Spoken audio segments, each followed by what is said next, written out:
Afrofish OG.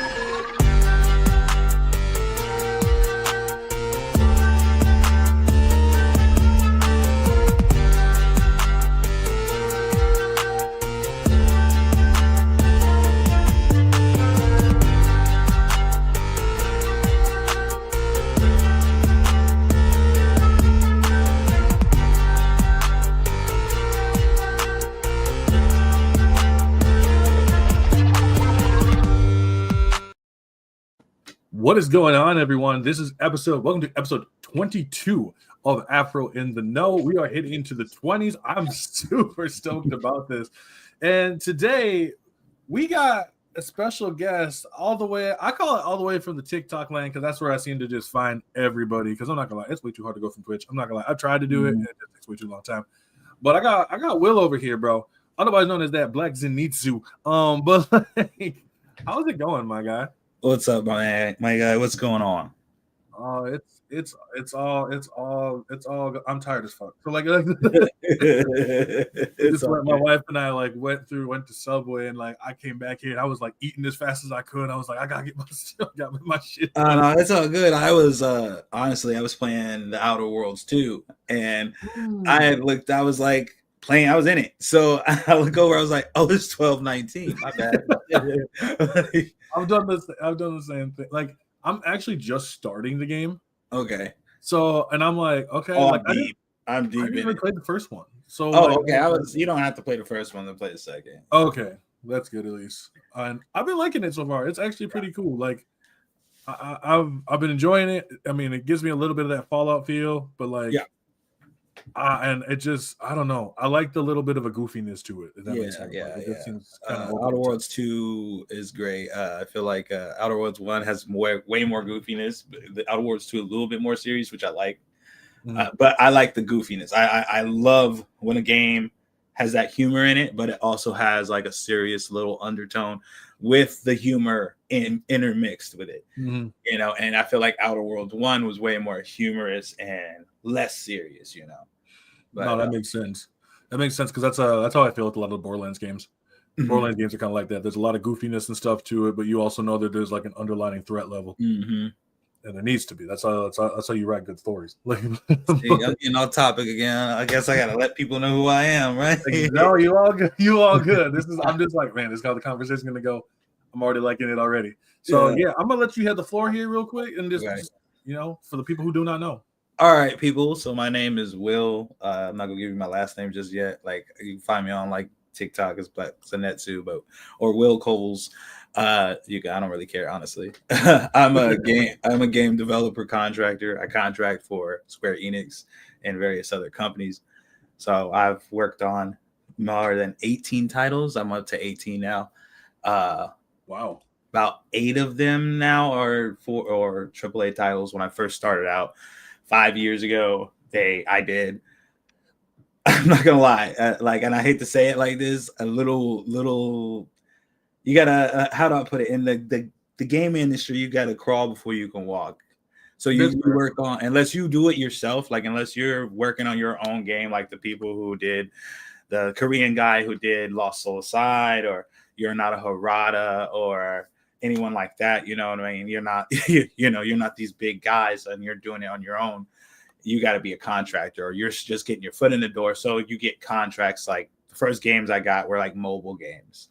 I got, so contracting for them, like certain mobile games was cool, getting my lay of the land, but that's not what I wanted to do. I don't want to be stuck in mobile.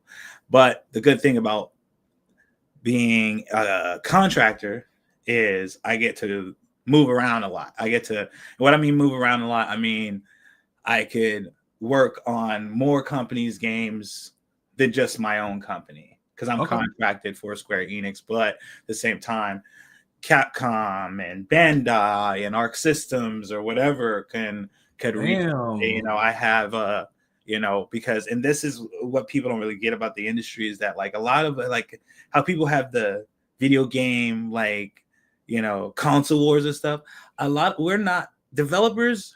We're cool with each other. We're a team. Like, we trying to play off of another guy. It's more, competitive where it's not as like, oh, your game's better than mine. No, it's like, oh, look what he did with that. I'm trying to see how did he do that? Let me get some tips off of him, because that's what happens. That's how you become a full stack developer.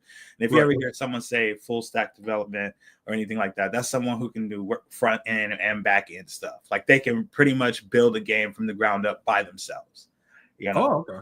And is that rare? Is that rare to find people who can do it's that? not really rare. It's a lot of work. It's a lot of work. I know I'm a double stack developer. I'm almost a full stack developer where I can do things front end and back end, and I can do things front end and back end, but not as well as a full stack developer. Okay, and what do you mean by the front end and back end? So we're talking about. I don't want to get it too crazy into the wording, so because I don't want to nerd out and go crazy. So I even have before, bro. I put my notes in there. You know what I mean? Mm-hmm.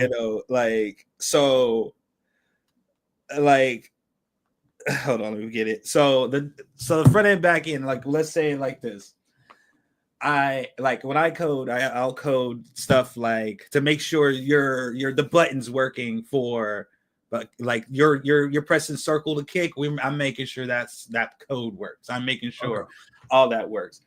That front end stuff is you're taking care of the way it looks, the way it movement wise, everything like that. You know what I mean? Okay. Back end stuff is you're doing all the maintenance work. You're doing all the grinding on the back end, making sure the server's cool, making sure everything's cool on the back end of things that people that don't see. You know what I mean?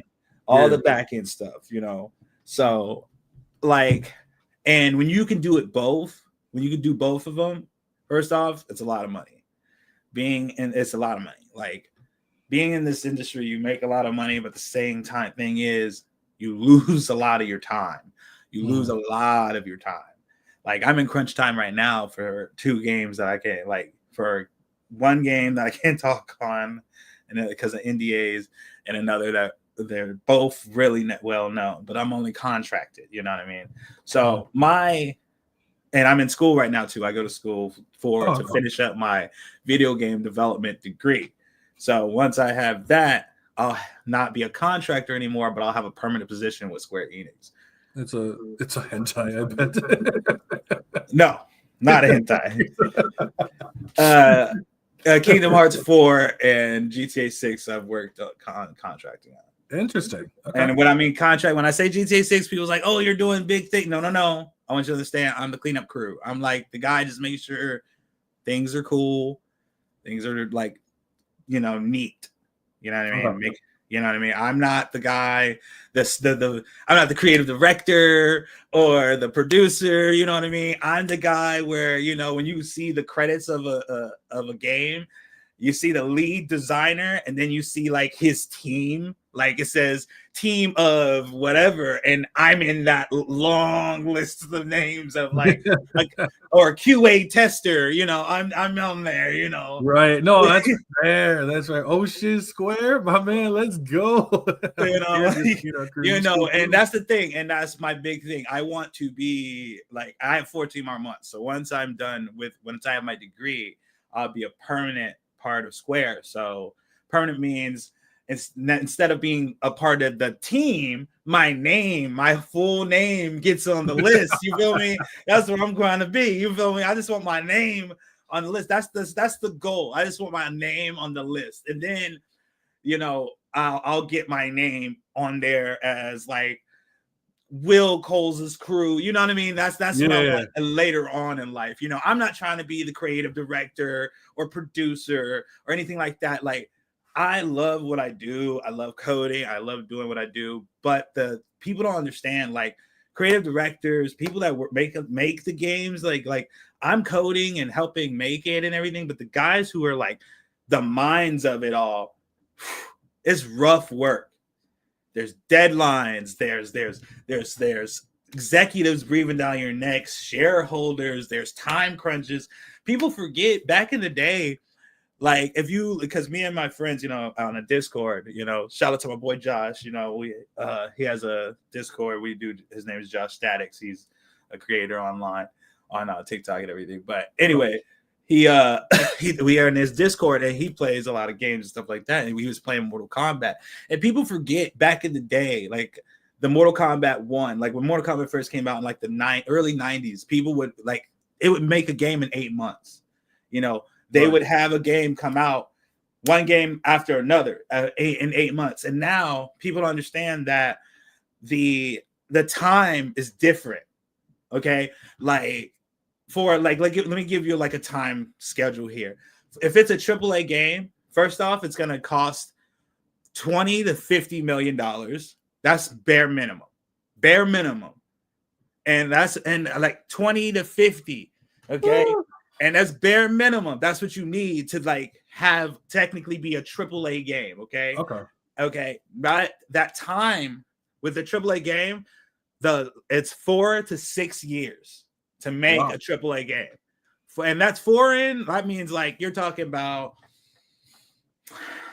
games like think of a bottom tier AAA game. Like we're not talking your fucking Expedition 33s, like Avowed or something.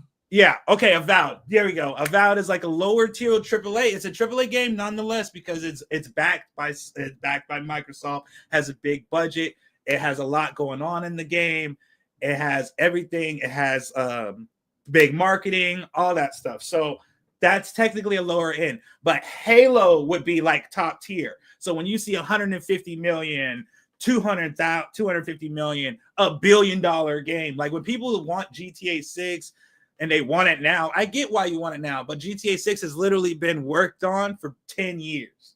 You know what I mean? And now if you realize, and I understand that the want that people want it and everything, but the thing is, every GTA that has come out and that people don't understand about is that every GTA has reinvented the wheel, has reinvented gaming, has made it was revolutionary. Right. You know what I mean? Like it's one of those games that play for 10 years that people still play to this day. You know what I mean? Their biggest thing is when you get these delays, people get pissed, and I understand why you get pissed, but you got to understand it's devs don't want it either. But something's wrong. And what I mean by something's wrong, maybe it's not polished to the point where they feel like this is the finished product, that we should do this because, and if we put this out, this is what we've been promising people for this fucking long. We should, excuse my language, sorry about that. No, you good. You know, like, so, you know, this is what we've been waiting on.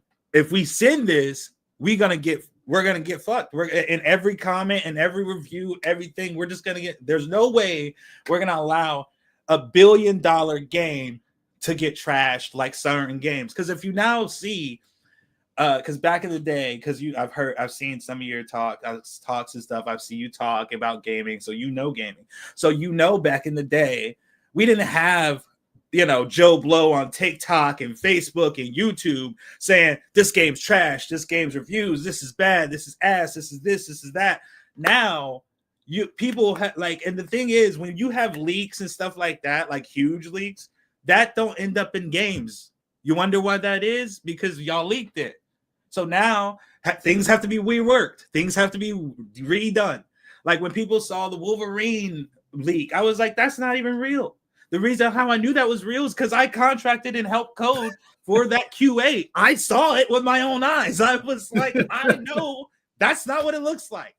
You know, I saw another guy talking about it on YouTube. And the thing about it is that people don't understand that developers watch TikTok. We're regular people, just like you and me. Like, you know, we're regular people. Some of us have another job besides developing just because we like money. We like a lot of expensive stuff. I'm not gonna lie. Like my setup was ridiculous. And we watch TikToks, we watch YouTubes, we watch when people talk crap about our games, and we watch about it all. And the thing that all of us say in our head is, then you make your own game. Tell me if you can do with the restrictions that we have to do. First off, like prime example, Assassin's Creed Shadows came out. Exactly. The forced hate. I'm sorry. I get it. Like I feel like it's just, when someone's supposed to be the main character and then y'all bash them, and then maybe they have to up the ante with someone else just to make even out. So, a lot of us, like, I will always say Yasuke got robbed because honestly, nowadays stuff was supposed to be kind of like side stuff. It wasn't supposed to be as prominent as it was, and it was just to be the bashing of a black character. And I hate that. I hate that because I feel that people don't understand that this isn't your vision. Get what I'm saying? Yeah, I get that you guys are like passionate fans and all that stuff, and you want things to go with the story, but this isn't your vision.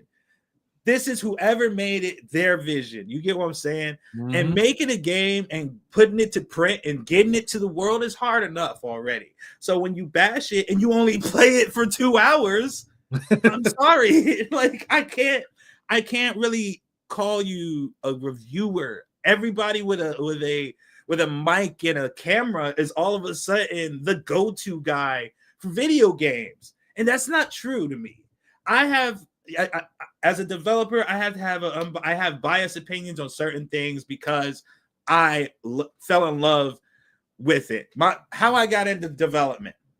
My first degree in school, like when I got out of school, was psychology and sociology. I love gaming. Yes, sure. Love gaming. What brought me into gaming was Final Fantasy.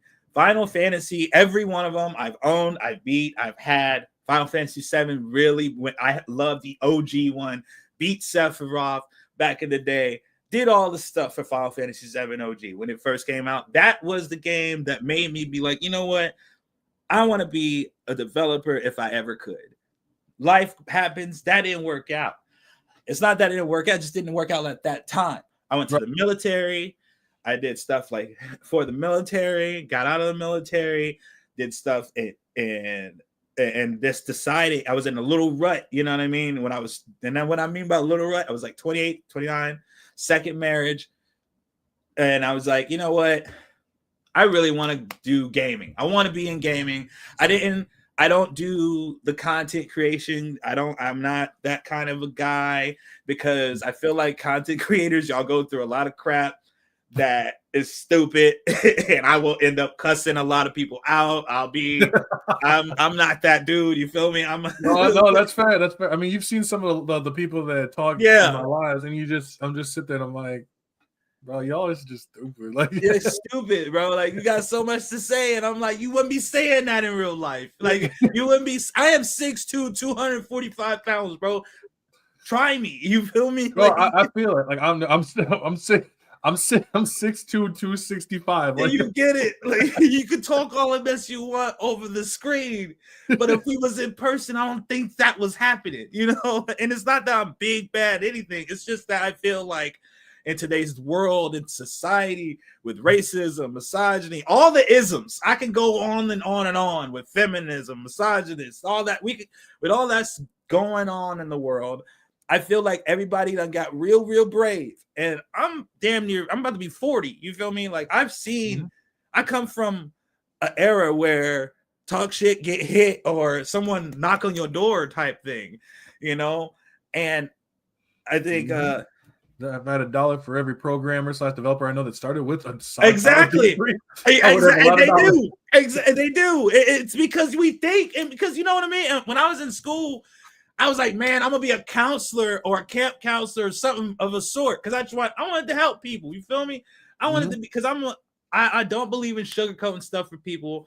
I wasn't raised like that. I grew up in Portsmouth, Virginia, and in New York. So like, I grew up in an area with that many people that was doing crazy stuff sometimes. So I started out like that, but my sister, I have an older sister and a younger brother. My sister she is worked for the government and everything like that. She's like top tier chick. You know what I mean? So I tried to do that psychology, sociology stuff. Didn't like it. Waited. Then I just like, you know what? I'm going to do gaming. Once I started doing gaming, I went to a thing called Coding Dojo. It was like a coding boot camp. Did that. Got my certification in coding and video game development. And with them, they had job placement. Okay, job placement for when you graduated. For when you graduated, they'll put you in your job. You pick 3, and if they don't have like an internship or job for you, they'll put you at the one of your other ones. My top was Square Enix, and this is when Square had changed their name from Square Arts to Square Enix, back in the day. And I've always wanted to work for Square. I don't really care how. I was a big RPG fan, but I'm also a big gamer. And what I mean by big gamer, I find something good in every game. I have played every game. It's hard to say that I've played every game, but it's better to say what haven't I played versus what I have played. You know what I'm saying? Yeah, I feel that. Like, I have a Steam library over 1,000. I have my PS5 has over 1,000 games. My Switch 2. I was playing Outer Worlds 2 earlier. Then before that, I was playing Hyrule Warriors on my Switch 2. So Hyrule Age of Imprisonment. Before that, how is that, by the way? Oh, beautiful. Love it. I gotta play the Age of Calamity, but I also gotta play the Age of Imprisonment. And I gotta know. Like, I'm waiting for my I got my Samus thing that's coming for. I'm so stoked, bro. I can't wait for it. I'm a big nerd when it comes to this gaming life. You feel me? And it's in my blood. I've done it for a long time. But like what I say is, why I got into it is because I just wanted to be a part of it. You know what I mean? I knew I could. Like if you got a computer, gaming, you want to know some coding, it's a no-brainer, honestly. Like, it's not that hard. It's hard. I can't say it's not that hard, but once you learn it, it's not hard. I mean, coding is kind of almost like a different language, isn't it, in a way? So I know C#, C++, I know HTML, Java, all that stuff. But you also got to know how to manipulate the Unreal engines, and you got to know, Python, or so I know Python. I know how to do the engines and stuff like that. And I went to school for this. I'm still in school right now. And so it's a lot of languages, but it's a lot of easy once you learn how they manipulate it. Like anything, you don't know how you didn't know how to do a lot of your content or podcasting until you did it. You know what I mean? No, exactly. Yeah, you didn't know how to edit videos until you did it. You know what I mean?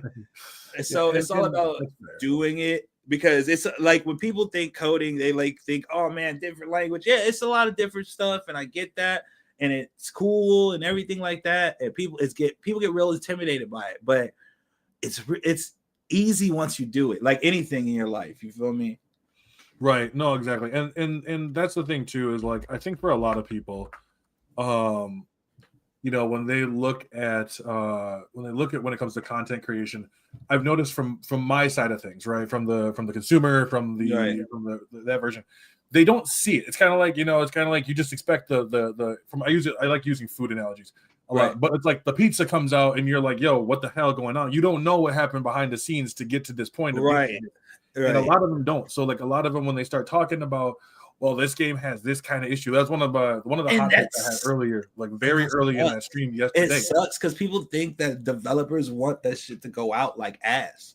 You think you like the people? Like, let me tell you, you think the guys that worked at CD Projekt Red wanted it to go out the first way it did, how it went out? No, they didn't anticipate that. Things happen.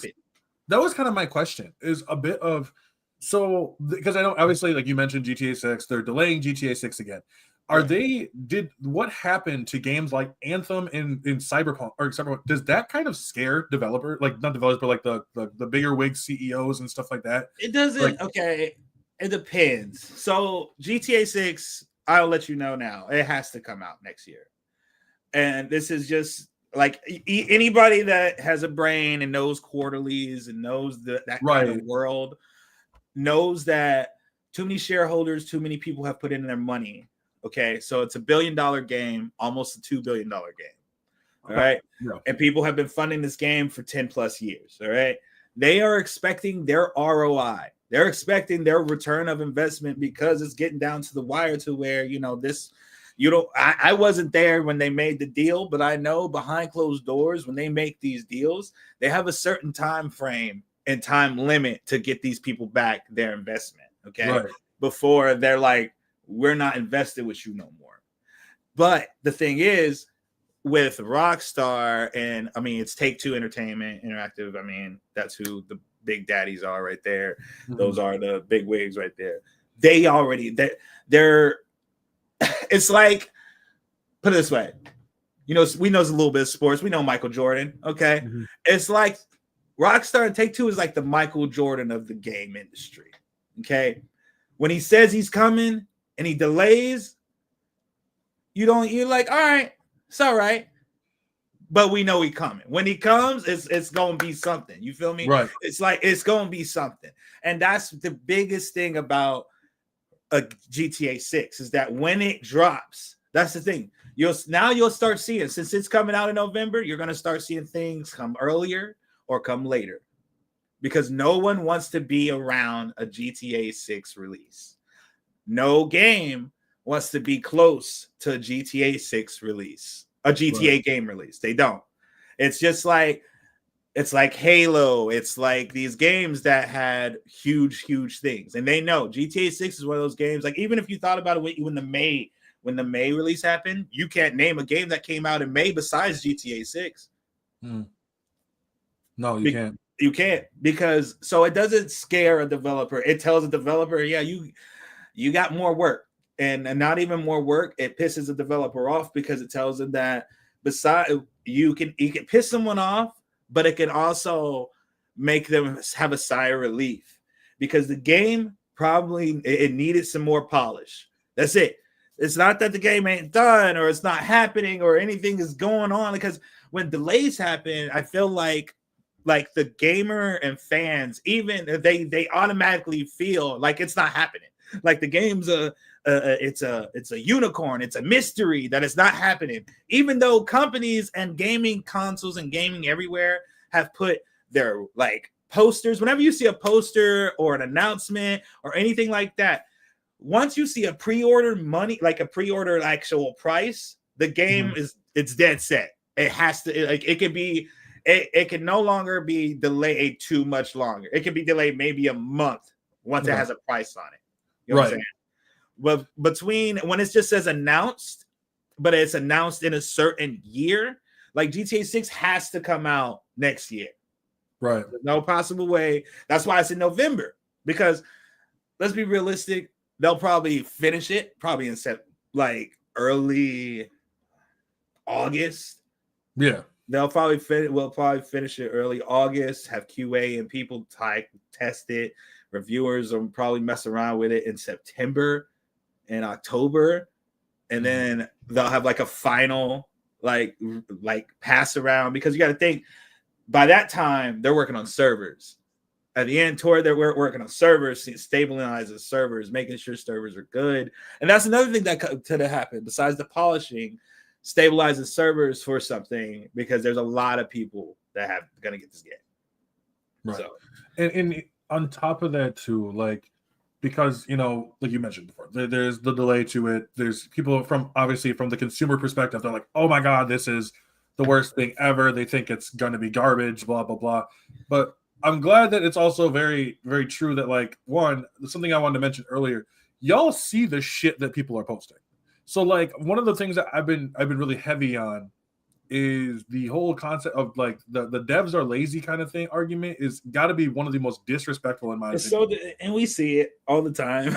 Like, and the thing is, with that dev thing, and me and a couple dev buddies of mine that we talk about it every day. Every week we have meetings, and every week we have another TikTok or a YouTube video to say about what devs suck and lack at, or how lazy we are, and this, that, and the third. And it's just hilarious because, like, a dude like me, I've been sitting in my robe and stuff like that and working since 1 a.m. last night coding.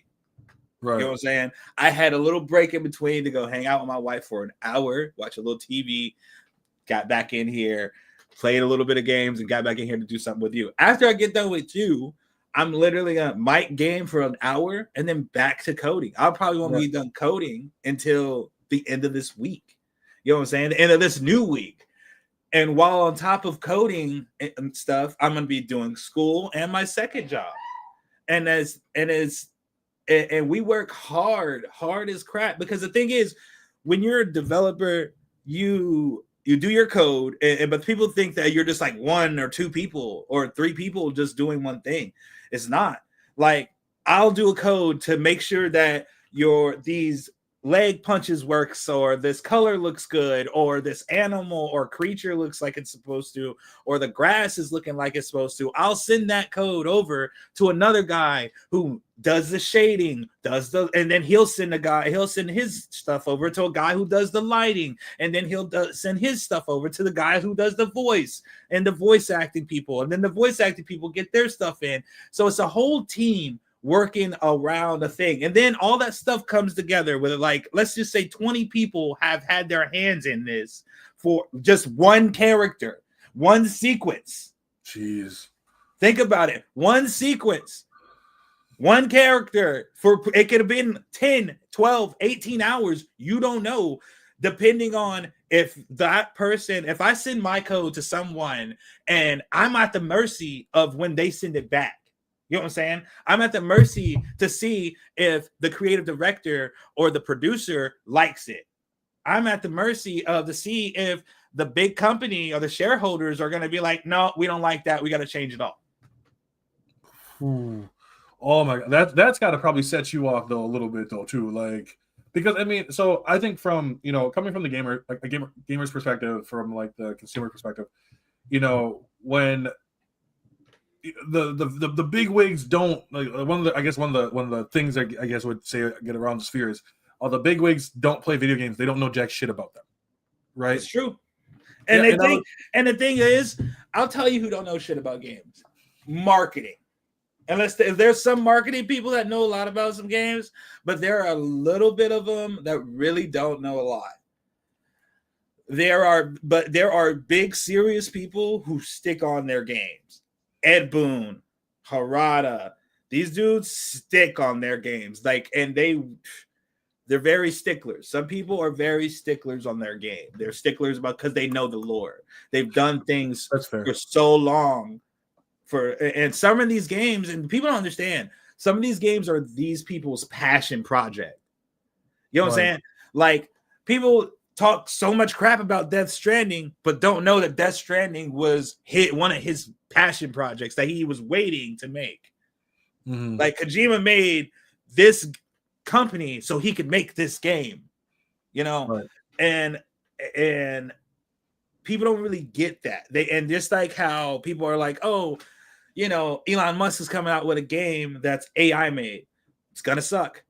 Why is it gonna suck? Is because the thing about AI and AI things now is it doesn't have human emotion, we use AI.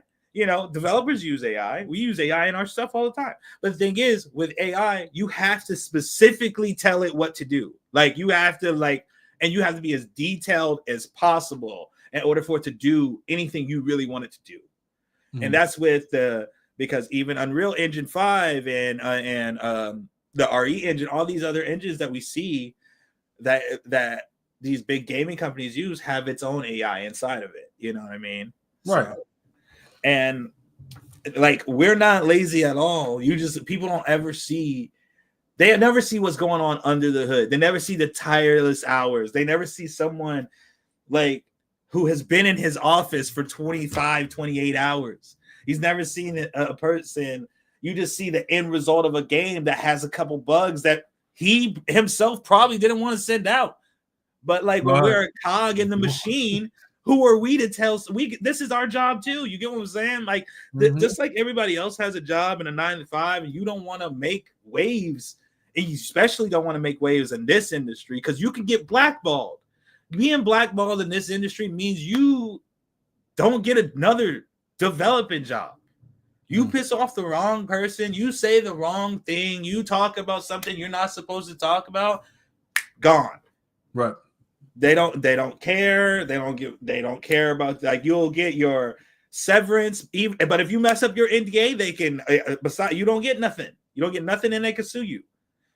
So I saw videos of someone going, over to like Montreal or Australia and wherever they had the Take-Two office, one overseas, and he was literally outside screaming, and when are we gonna get GTA 6? When are we gonna get GTA 6? Why the delay? We can't tell you that. Like, do you understand? Some of these NDAs are very strict on what you can say, what you can't say, and if you say the wrong thing, you owe them millions of dollars. This is not like and they will collect. Like, it's not it's someone's life. You know what I'm saying? Right. No, exactly. It's someone's life and their livelihood. Like, some of these people, like, I've been developing for 5 years. I just started getting good games 2 years ago. You know what I'm saying? I just started making some names and being on Final Fantasy 16, being on Kingdom Hearts 4, being able to get games like the first Berserker Kazan, being able to be on these games and be contracted or just being asked to be a person to, can I do some QA work? Can I do this? Can I do, and it's a little bullshit work, don't get me wrong, but it's still work on games that I find that I'm making moves in my career. You get what I'm saying? Yeah. And I feel like people don't see that sweat and tears and all that stuff that goes into it. So when I see people talking crap about games, and I worked on Expedition 33, am I happy about it? Yes, but I hate how people talk about how Final Fantasy needs to learn out of this. Final Fantasy Remake and Rebirth need to learn from this. How? Why? Without Final Fantasy, there would be no Expedition 33. Right. The developers, including people who are like way higher than me, because like I said, I only did QA and stuff on that game. But the guys who actually created it even said they were huge fans of Final Fantasy. This is why the story is like it is. Without Final Fantasy, you would have no Expedition 33. I hate how people are going against Pokemon ZA. Like, I'm like, how are people the hate for the forced hate on everything that comes out? I just don't like it. I feel like that's fair. That's fair. Like, I mean, especially because, like you mentioned too, you know the side of it of the people who put in the hours, who work hard on these games day in and day out, and then just to have some, like, you know, some Joe Blow in there in his back room being like, yeah, no, Pokemon ZA is the worst possible game it could ever play. Why are the developers doing blah blah blah?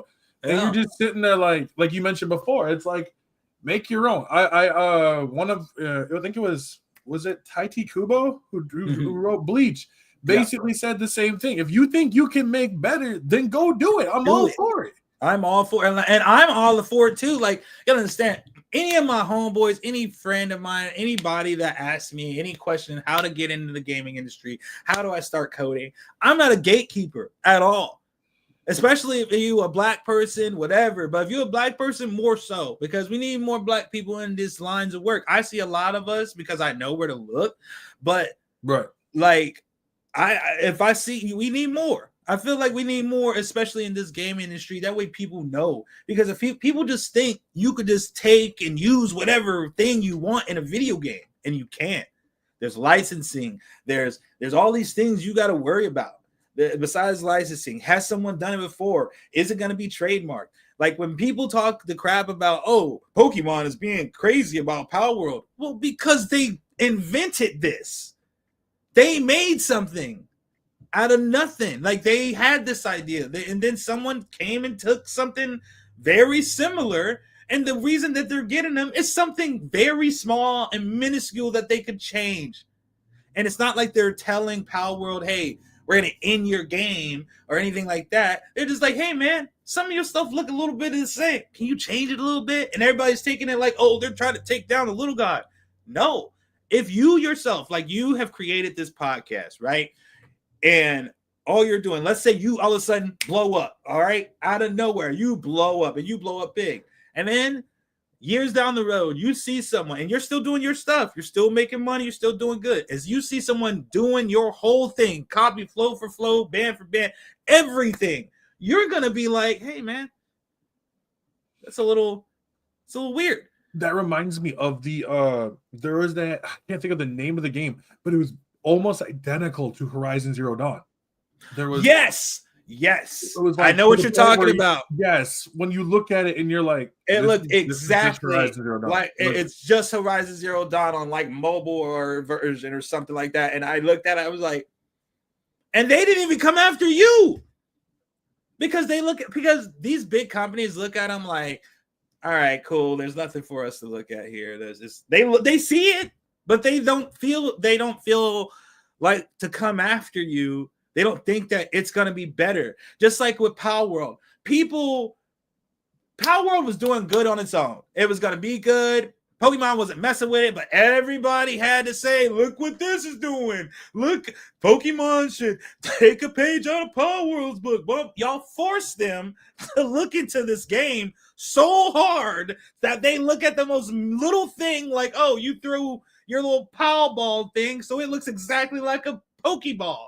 When they knew, if you keep your mouth shut, these small indie developers, people could live.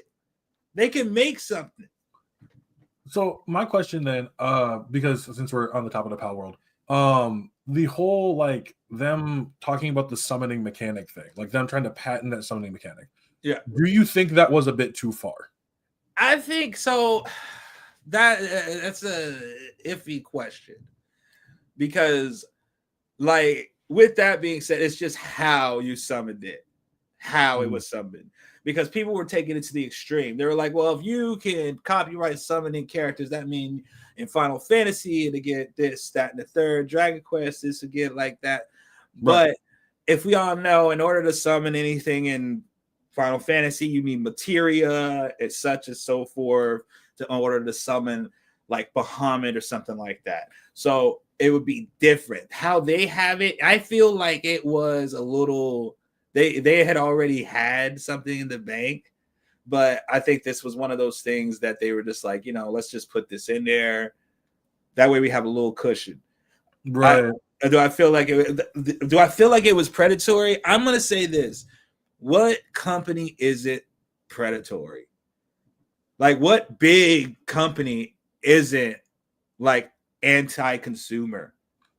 That's like the whole point of having a big company is to make money. Right. You know what I'm saying?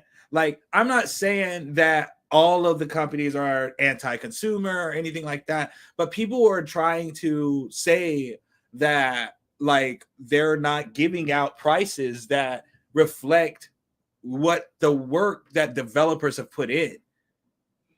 Like, and that's rough to say. You're telling me, like, with the whole thing with the Mario Galaxy, I can understand if a game, like how people don't understand between a remaster and a remake. You get what I'm saying? Remaster is polish, visual. Right. That make it visual. Remake is ground up. Right. Literally they broke the system, they cleared it out, and what they did was rebuilt it and made it next gen. Okay, yeah, that makes sense. That's what a remake is. A remaster is purely for visuals. They didn't really do much. They just made it 60 frames per second, what have you. They cleared the visuals up. They made it look prettier for this time period. Right. A remake is one of those that they broke the game and remade the game all the way. And what I mean all the way, they gave it a new engine, a new system, a new polish. They made sure the voice acting was put on right. More money goes into a remake than a remaster. A lot. And that makes sense. And another question I have, because I know, so Jack and Daxter did this, and so did the Sly Cooper series 1, 2, and 3. Is that they did they poured him over, right? They poured him over. Is that the same thing as a remaster? Or no, ports are just ports. Remasters are. So the difference between the remaster and a port is probably depending on the port is easier to do. Okay. It's going to be easier to do depending on what it is. If it's older stuff, it's depending on how old it is. you know, it all has, it's all variable, you know what I mean? Like, so if Right. it's really old stuff, like that's why people are getting mad at the Mortal Kombat Collection series right now, is because the lag on it for consoles, because it's old technology from the 90s, like 92 or 95, and y'all bringing it into 2025 and giving it online capabilities and all this other stuff. So it's a port, yeah, but a remaster is they like took the game, they saw it, and they didn't redo the code. They changed up the code to make it look good, Okay. which is fine, and it's all cool and dandy. But a remaster is way less time consuming than a remake. That makes sense, and so that equals up to my next question. So where the fuck is my Beautiful Joe remaster then? Like, I know. We've been pushing Beautiful Joe and LOD, Legend of Dragoon, for a while. Legend of Dragoon is one that I see all the time. So Legend of Dragoon, we've seen people on Reddit for the we've seen the petition, we've seen, you know, fan-made art, you know, we've seen fan-made stories for Legend of Dragoon. The thing about Legend of Dragoon that people don't get is that I don't think a game, and this is me personally and a lot of the developers I talk to, we don't think a game is officially dead until the IP is not paid for.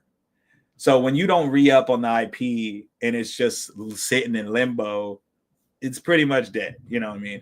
But Legend of Dragoon keeps getting bought out. The IP keeps getting bought and like rebought every time it comes up for repurchasing.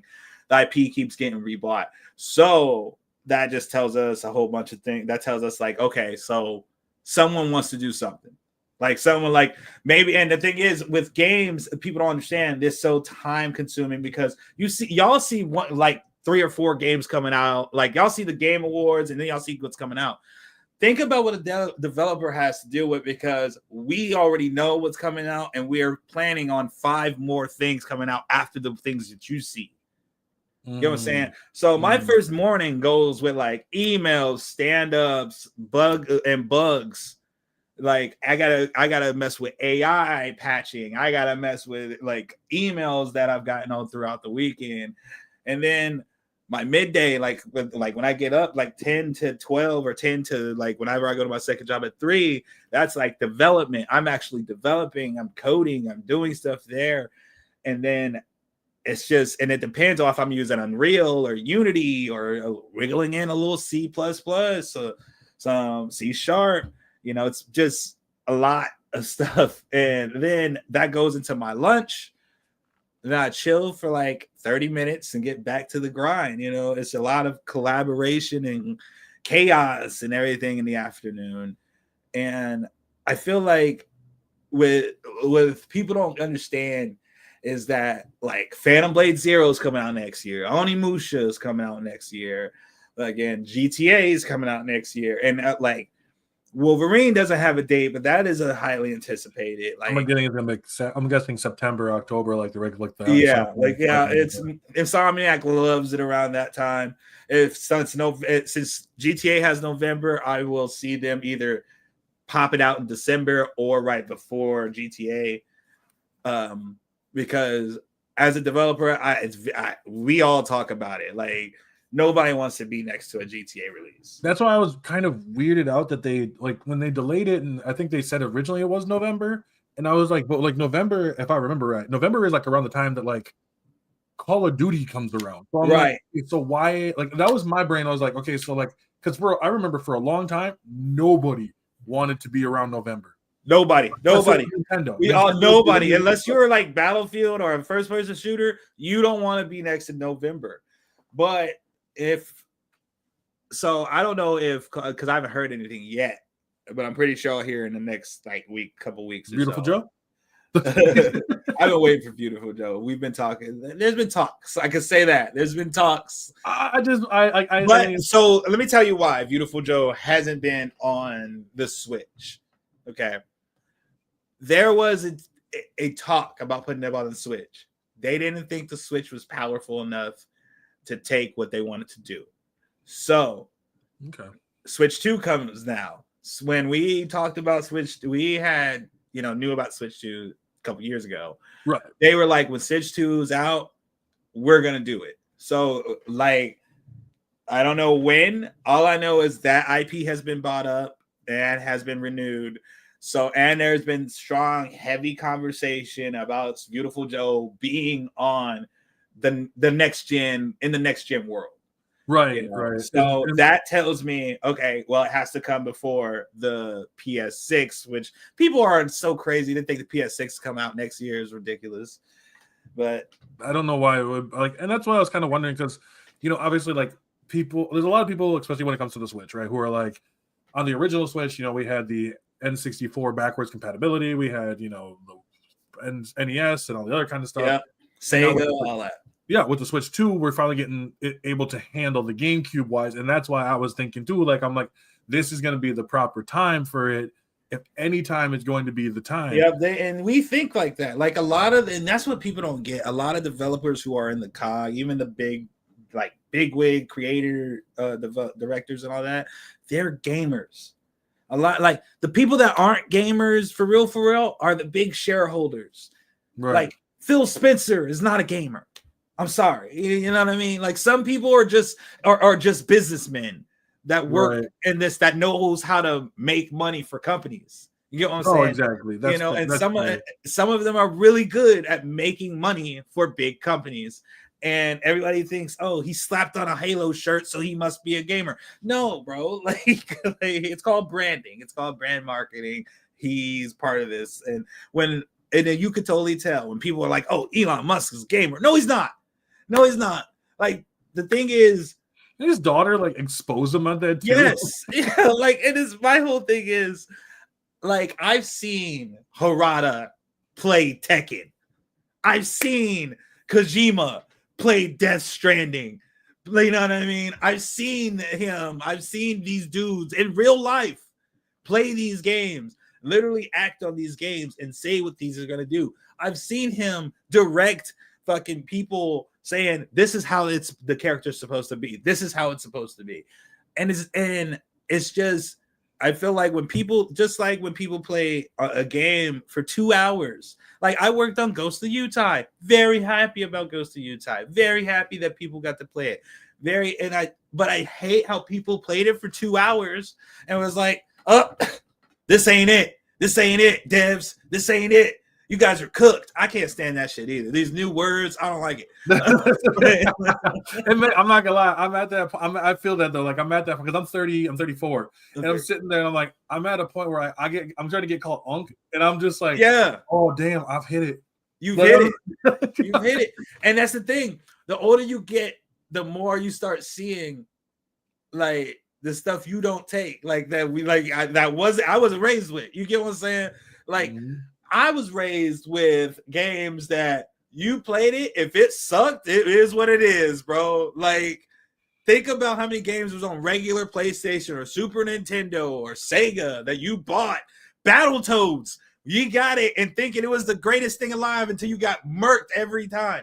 Think about it. Like, Maximum Carnage. Cool cartridge, still a hard game. That annoys, and that part kind of annoys the fuck out of me because I will sit there and be like, yo, you guys realize like we were children during that time.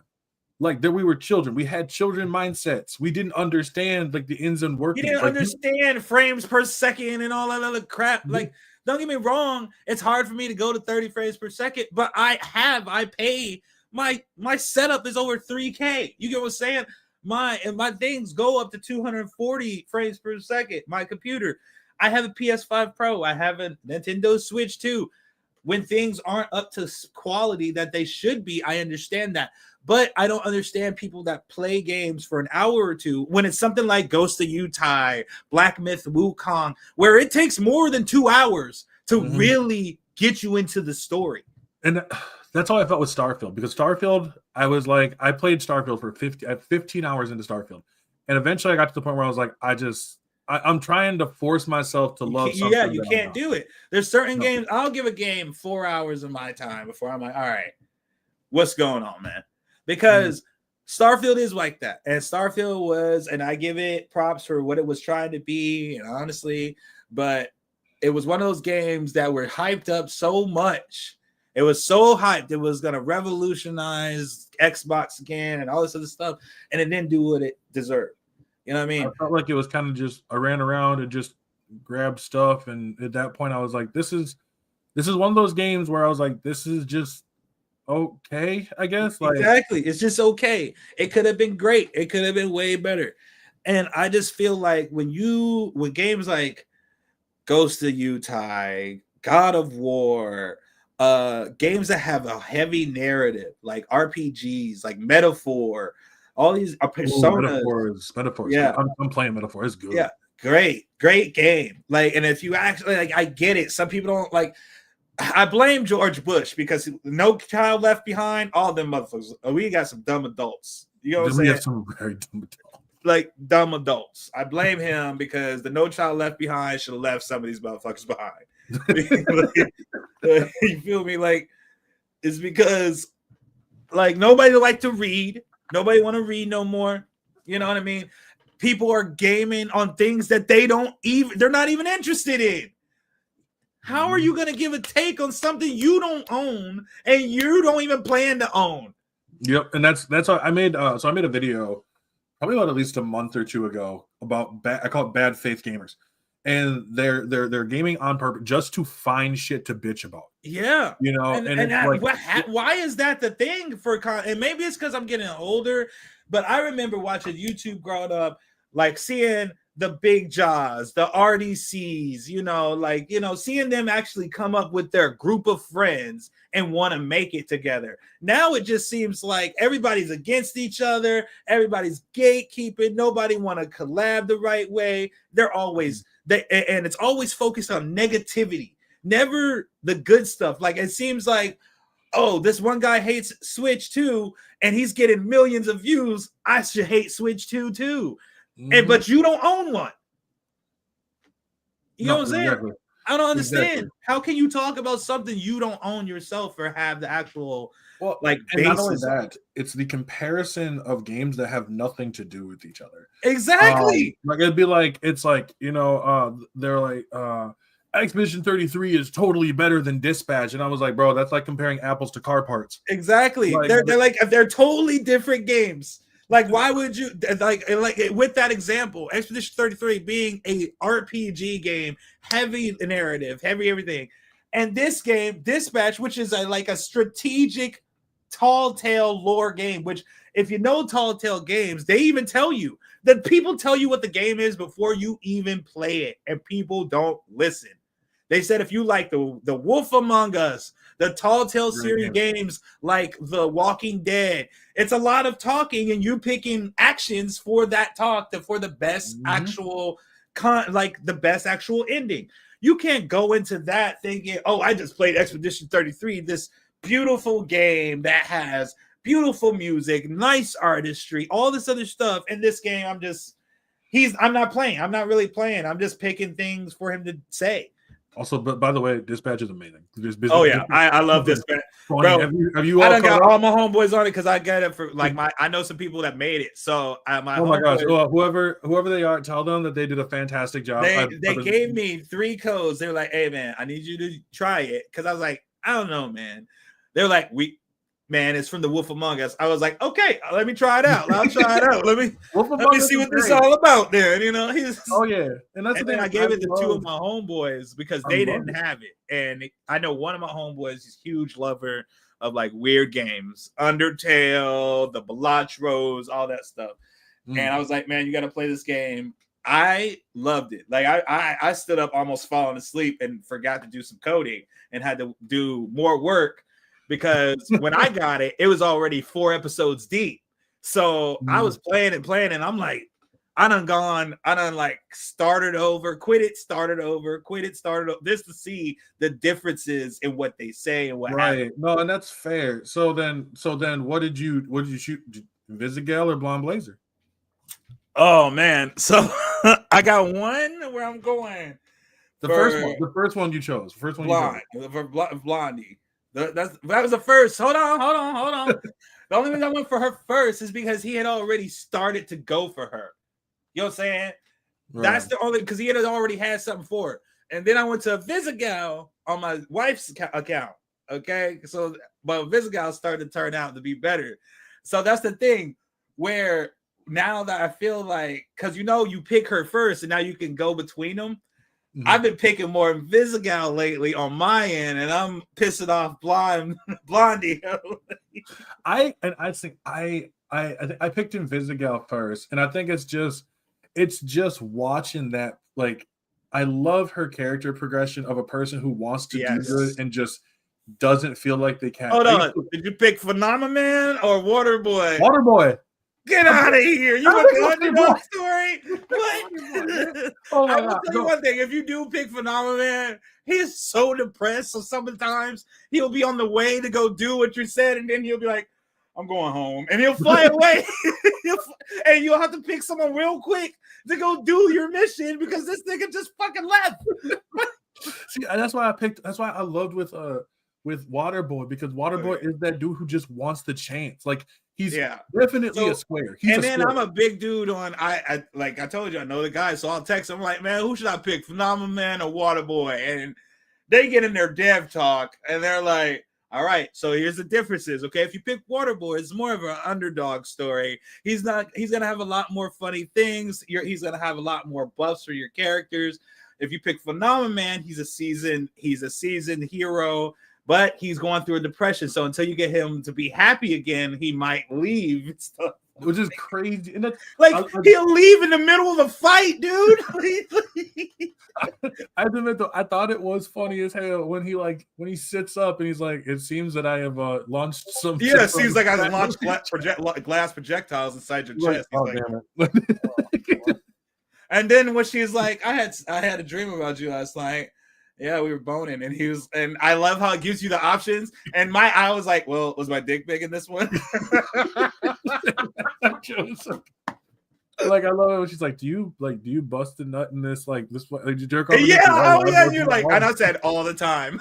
And that's why, like, the thing is with I love the moment where she finds that she actually went up, in the ranking, and yes, and that's what made me go back and pick her. Is because she was you see that she's this hard case of a girl and she feels like she don't belong, but then she's doing something where she does. Mm-hmm. And you see her, okay, maybe if you do give her a little bit more responsibility, she's gonna grow to this crazy cool hero. Her abilities are pretty nice though too. I'm not gonna lie. Like, she's fast. Like, I made her just purely mobile. Yeah, but like the one thing I like about her too is that how much she kind of helps with Robert as well, because when you really think about it, Robert has no identity besides being Mecha Man. Like, when he has no identity besides Mecha Man. Oh my god, when they show his house and he has nothing in there, and you're like, he is just as depressed as the rest of them. He really is, and I honestly just love the art of it all. Like, it just looks like Invincible. Yeah. You're all caught up, are you? I haven't played. I'm gonna play it today. Okay. I haven't seen the newest episode, but I'm not gonna lie though. When they showed Milova, and I was like, I had a chance for the third. I've had a chance for her. I was like, nope, that'd have been it. Yeah. If there was a chance for Milova, I would have chose her, boy. Like, Milova was thick. I was like, damn, Milova. But as soon as they showed, I was like, I was like, damn, girl. Like, she's giving Karlak. She's basically Karlak. Like, yeah. And then, but the thing about, so did you let what you call it go? What's Coop or Sonar? Yeah. I let Coop go. I like Sonar. I love Sonar. I let Coop go too. I love Sonar. I think he's funny, bro. I think he's hilarious. Just him also being voiced by Moist Critical. Just he is so funny, bro. And I'm like this would totally be. I just love the conversations that go on between them in the game. Jeffrey Wright as Trackstar is so good. Like, so good. I wish I could meet him. But like, he's just so good as Trackstar. It's so crazy you say that, because a lot of these people are just so cool, dude. Like, they're like you would never guess how just like I didn't even think this was gonna be this big type thing. These guys are really like that. Like a lot of them, besides Aaron Paul, he's always been famous, but he's hella down to earth too. But yeah, like I was thinking about him. It was interesting, like a kind of backstory thing about him. Yeah, he's a real genuine nice dude. Like, you know, and he's got his own things that he dealt with in his life and that brought him out to this. And he's a big guy on gaming, advocate on gaming, because it's helped him out a lot. So awesome. I like that, but man, I love gaming. I love it, bro. Like, you gotta understand. That's why I'm in it. Yeah, I make good money. I do. It has afforded me some financial freedom here and there. You know, I do own my own home with my wife. You know, that's awesome. That's awesome. You know, it's a tough job. It is very tough. And it's not tough as in the work is hard. It's tough when you make something just to have people shit on it, and then you have to still keep up a happy face. You know what I'm saying? You have to like continue to go create after it. You know what I mean? Like, because even when one game fails, I got 4 or 5 more projects. You know what I'm saying? Like, even if this, like, let's say Expedition 33 didn't do well, I still had Ghost of Utah under the belt and all this other stuff that I had to play. I mean, he's on a stream in a row. My man's got made. This is Sunday. You feel me? Like, you know, this ain't Monday. Like, if I was at a meeting, this would be changed up, you know? Like, it's Sunday, you know? So I don't work weekends, but I do code on weekends. You know what I'm saying? And I only code on weekends and do that to help me throughout the week, since I do school and work at a hospital for my 9 to 5 on a regular Monday through Friday. And I only do that. Like, people are always like, oh man, you do a lot. Yeah, I do a lot because I like money. I'm not gonna lie to you. Like, I could just do my coding job and afford everything I need to afford, but I like other things. I like to, because all my family lives, and like my sister, who love my sister to death, she lives in Maryland. She has her own home in Maryland. My mom and my little brother and my nieces and nephews live in Savannah, Georgia. You guys are all over the place. Yeah, you know what I mean? I moved from Vegas to here in North Dakota. You know, I lived in Vegas, and that's where I got my job, when I lived out in Vegas, you know. And well, I originally got it when I lived in Seattle, like, because that's where I did my coding dojo. I lived in Seattle for a while, and then I moved to Vegas, and then I would go do stuff in LA when I was living in Vegas for Square, you know, and that was cool, you know, the beat in the studio and everything. Now I work remote, so, you know, it's a cool life. Like, it's a lot of work, but it's just, I get a lot of free stuff. You know what I mean? Like, that's another thing. Like, devs always like, I call it the barter system, because we always like, I'll see a game that I want, and I'm like, who is it made by? Bandai, Capcom? I know a guy that works at Bandai, Capcom. And I'll message him or email, hey man, so I got 2 codes of Expedition 33 and one of Ghost of Utah. What's up with that game, bro? You got it? I can't even complain. Like, that shit's awesome to me. Like, it's interesting because like I said, like, coming from the interior world of the game development itself, it's like it's like relatable, and then at the same time it's also like so new and kind of foreign to like as someone who just sees the game in the Walmart cases. By the way, Walmart, anyone else who's around there, if you could start bringing back the demo disc so I can sit there and stare up at the screen things. Please do. I miss those. But like, I love that. But like, you know, it's great because I think, to be honest, I feel like a lot of consumers need to hear from the dev. And I know you guys have like your NDAs and stuff, right? Yeah. But at the same time, I feel like they need to hear a bit of the realism. Yeah, I always tell my friends, I'm down to talk to you about everything in this world that I'm allowed to. That won't get me fired or blackballed. Right, no, of course.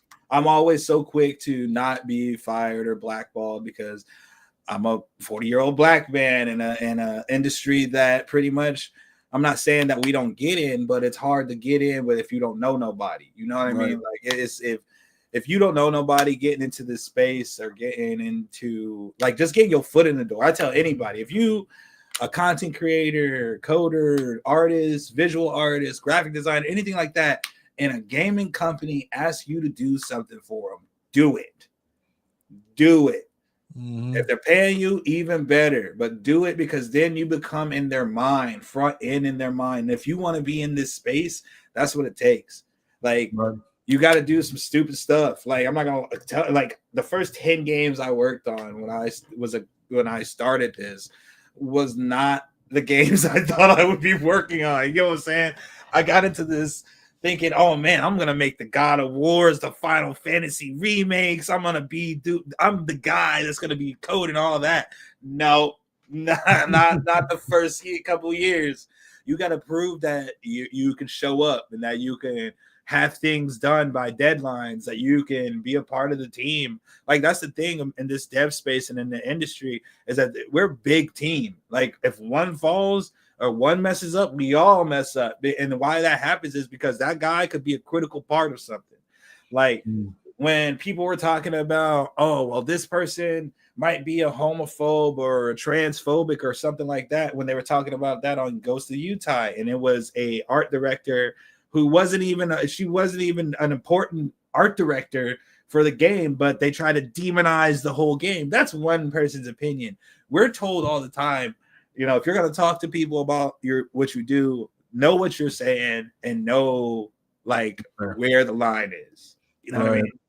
Right. Yeah, no, that's true because that's one thing with the content creation space is a lot of them, depending on where you are, really like to just kind of pop off.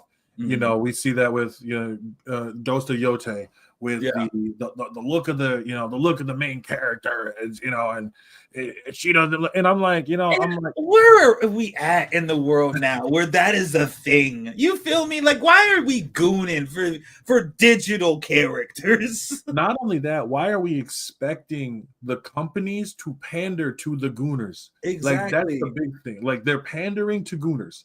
Like I'm like, yo, like it's so weird when it's like, well, I don't know. I'm like, I don't know. Like, go look at your Instagram or something. Like, exactly. Like, go like do what these dudes do. Like, why are you doing that? And I just when people just like when the new game coming out from Naughty Dog, Intergalactic, you know, with her being bald head and everything, they're like, oh, she's ugly. Why are y'all worried about what this girl looks like? You know what I'm saying? Like, this is mainly the thing that I don't understand in gaming now is that y'all are so worried about this chick's looks and not really worried about the gameplay.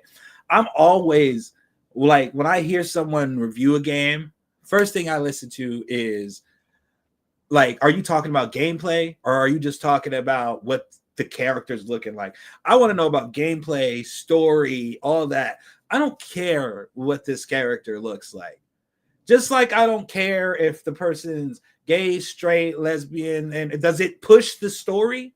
You know what I'm saying?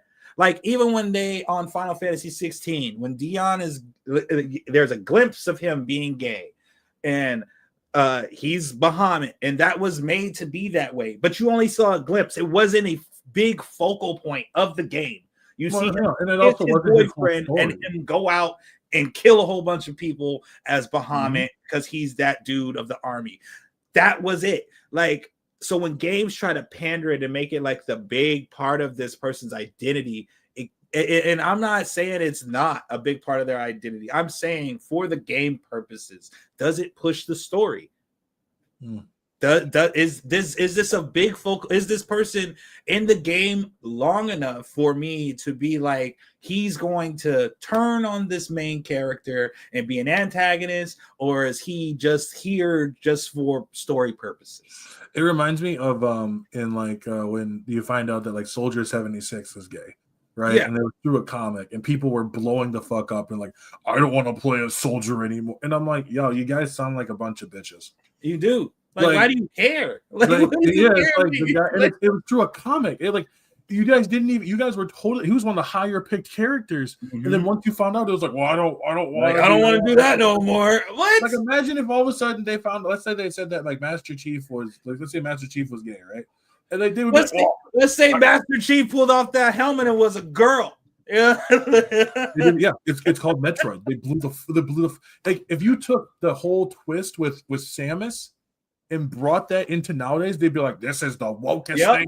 Oh yeah, if Metroid came out now and not when it came out back in the day, because we all know Samus is a girl and we've loved this for a very long time. But if it came out now, oh, they're pandering us. Why is she so woke? Why does she have these powers and can shoot this rocket thing and these guns? I don't think a girl can do that. Like, why? How is that the thing? Even though most people that are female on games are pretty fucking dope. Think about it. Most girls on games have cool ass moves, have a cool ass weapon, and they're badass. So I don't really understand it.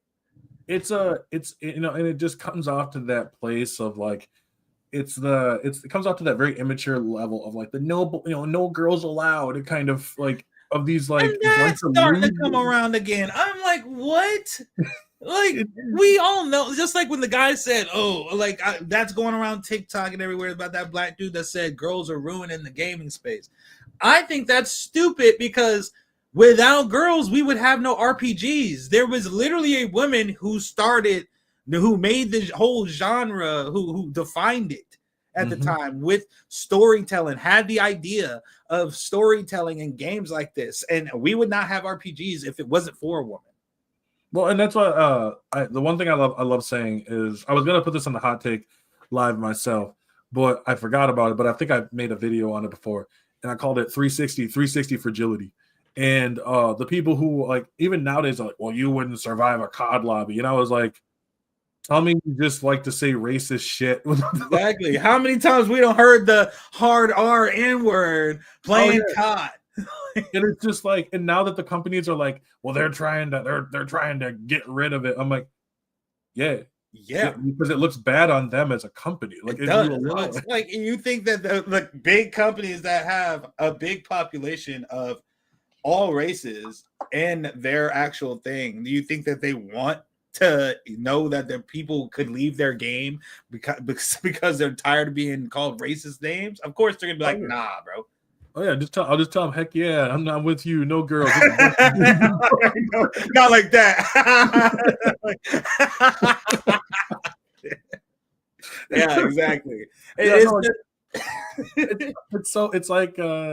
so funny. It reminds me of the they had that one male cheerleader for the Minnesota Vikings, and everyone's like, he's a male cheerleader, and I'm like, so you're gonna focus on the one dude, except and not all the women, like, and I bet he was getting more tail than all of them. You feel me? Like I'm telling you, he was like, it's so dumb, and like the people. And I'm just like, are we back to that now? You get what I'm saying? Like it's just so weird to me as a gamer and an adult male that like this is where we're at now.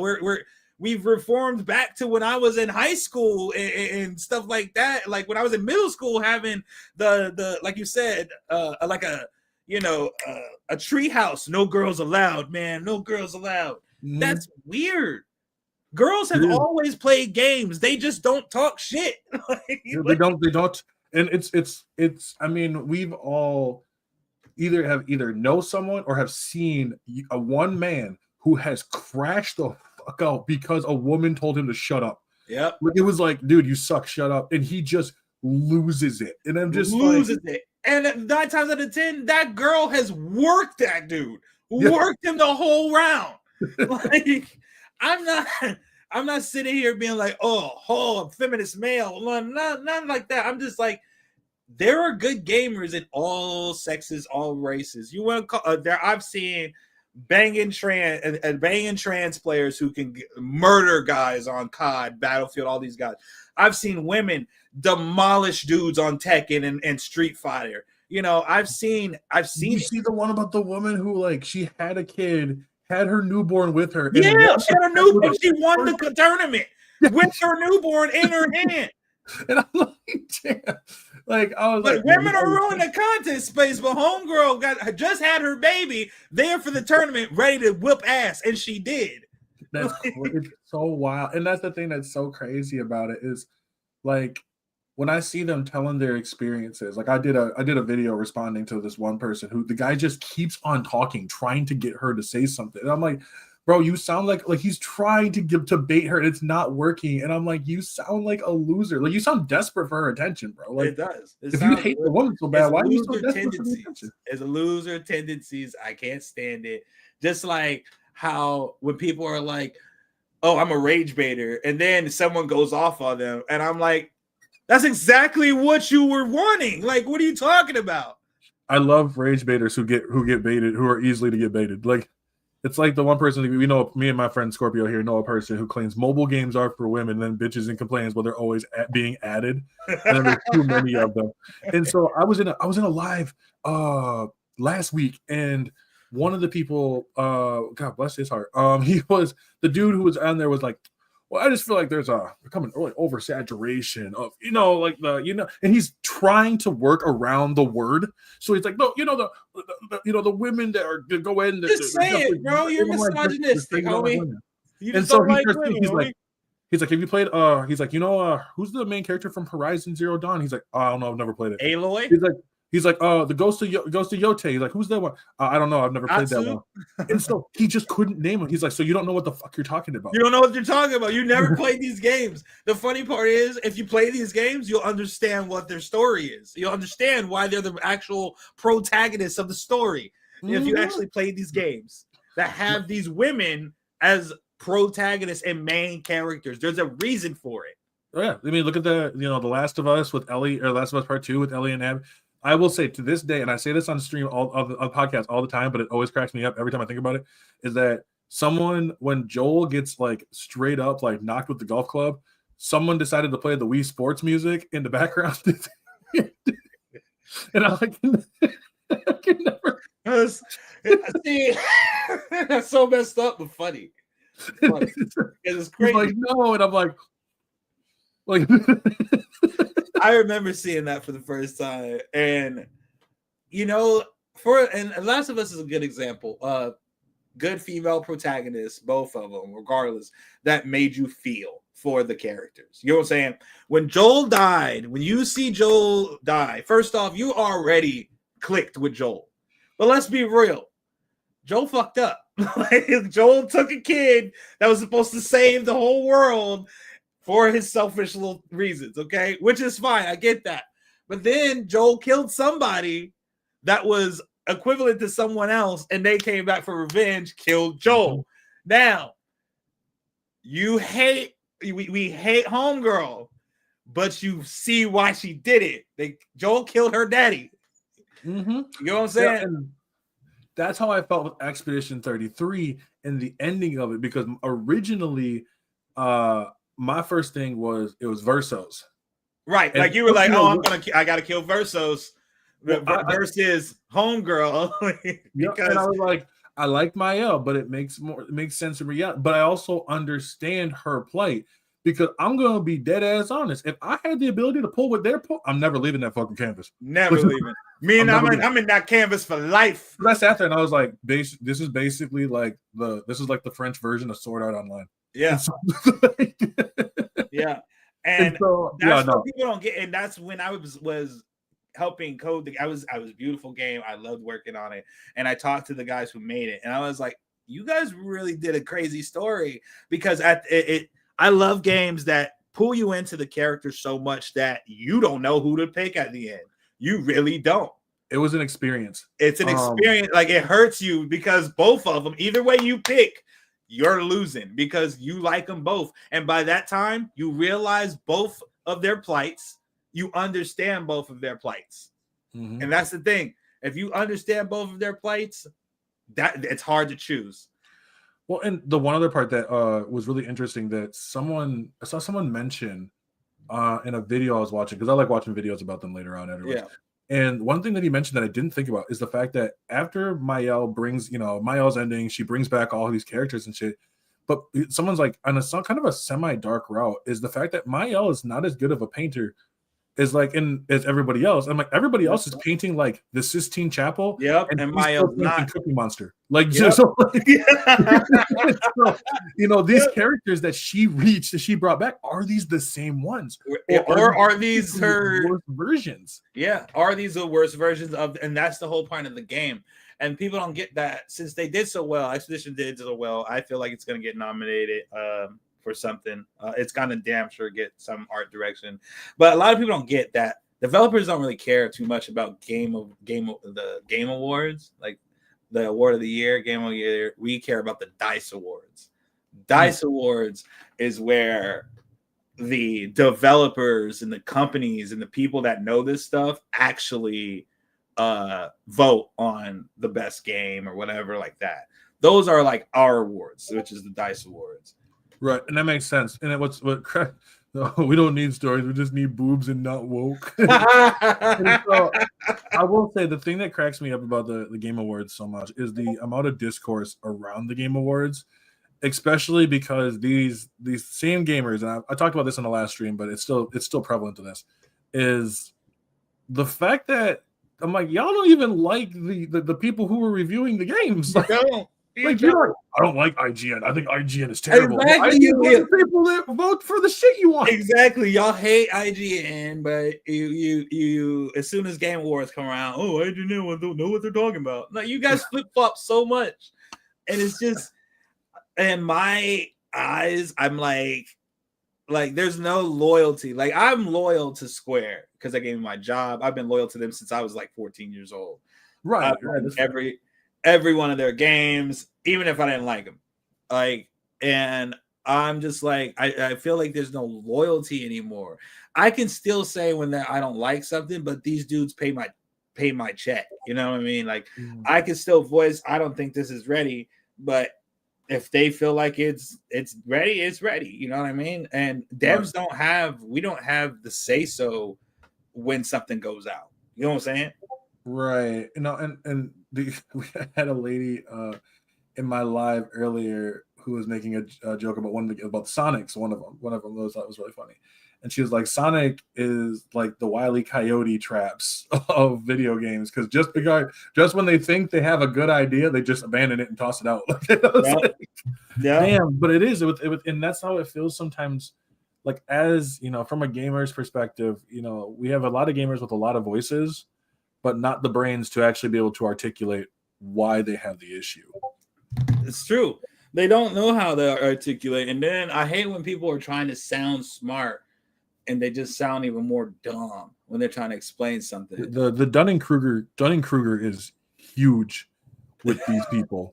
Like, it's wild, because I sit there and I'm like, you guys are so like, it's like, well, what's wrong with the game? Oh, the game sucks. Why does the game suck? Well, it's just, I just feel like it's just not up right to there. When you got so many, I know, like, when the game doesn't feel good, like, you gotta understand when I'll be the first to say it. When Elden Ring first came out, I was not a fan. I was not a fan of Elden Ring at all. And I owned it, every part of it. I played it for like 20 minutes, and then I was just a hater of it because everyone loved it. Everyone loved it, and I was like, this cannot be that good. It was just so crazy hard, blah blah blah blah. And then my boy swore about it. He swore he's platinum the game. Like, he swears about this game. He got more than like 300, 400 hours in this game. Damn. And he's like, just play it with me, and I promise you, I'm gonna show you how to play it, and you will have fun. So he played with me for a good 6 hours. I played that game, fell in love with it. So I'm always the type of person where if I'm talking crap about a game, I'm only talking crap about it to my friends. I'm not going on a public forum, anything like that. And if it's something that I know about or they know about, I want them to talk to me about it. I want them to tell me what's good about it. So, because I like to know about what's good in everybody's eyes about a game that's super popular that I don't see. Because if I don't see it, then it makes my coding harder. You know what I'm saying?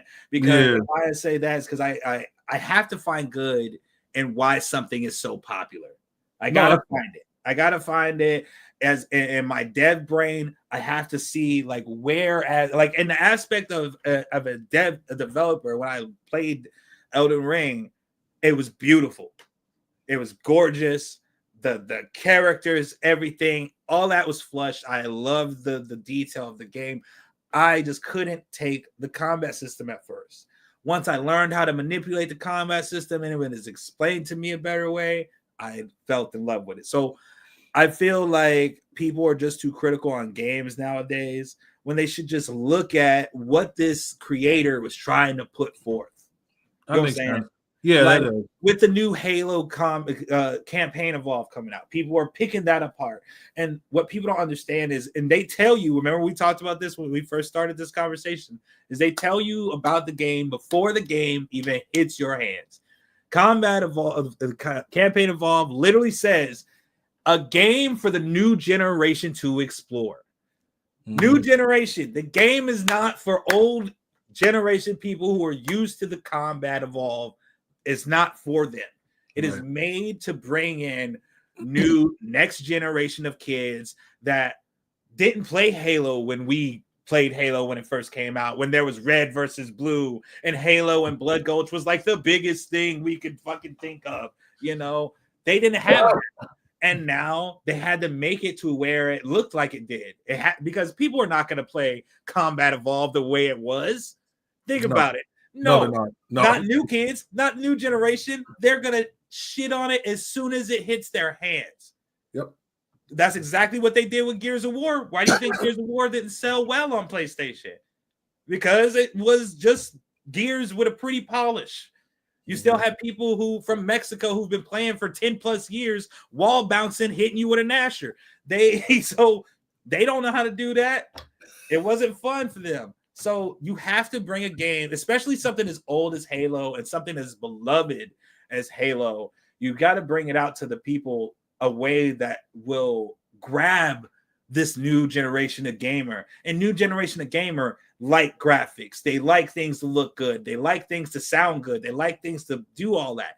And the people who are reviewing it and talking trash about it are the people who are Halo purists.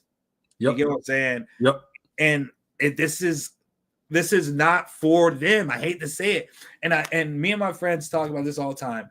Not every game is for everyone. Nope. I mean, not every game.